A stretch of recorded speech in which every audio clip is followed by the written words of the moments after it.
Comparé à notre ère numérique où la promotion de la musique se fait en majorité sur le web, au travers des réseaux sociaux, il était bien plus difficile de faire connaître son art au monde entier dans les années 60.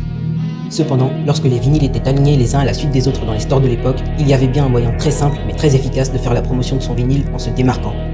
Il était déjà assez évident à l'époque, mais les artistes ne le considéraient pas encore à la hauteur de son potentiel. En 1968, Storm Thorgerson et Aubrey Powell, deux designers graphiques britanniques, s'associent afin de créer le collectif du nom d'Hypnosis.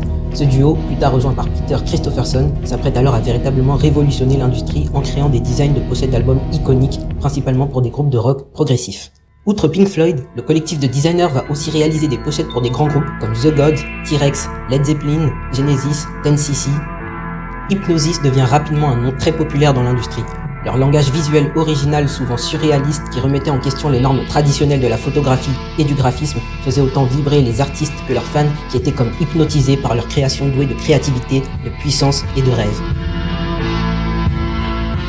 C'est grâce à cette vision unique et un gros travail de réflexion et de réinterprétation des arts musicaux et visuels qu'Hypnosis a réussi à innover en proposant quelque chose de nouveau, ambitieux et hypnotisant. Il n'a pas à proprement parler donné de valeur aux pochettes d'albums. Il a plutôt pointé du doigt une fonction à laquelle jusqu'ici les gens ne prêtaient pas autant d'attention qu'ils auraient dû. La fonction de communication, de reflet de l'âme artistique, du ou des morceaux contenus à l'intérieur de la pochette dans la musique. Aujourd'hui, les vinyles et autres supports physiques n'étant plus d'actualité, cette vision révolutionnaire de l'époque a, comme toute chose, bien changé. L'accessibilité à cet art qu'est la musique a fait que la cover d'album est dorénavant beaucoup plus flexible. Il est possible de créer et décliner des concepts créatifs beaucoup plus rapidement et simplement, que ce soit avec l'utilisation de logiciels PAO ou des fonctionnalités d'IA. On ne fait plus autant appel à des designers professionnels qu'autrefois. Une photo peut être prise rapidement et mise en cover d'une musique uploadée sur Spotify en à peine 10 minutes.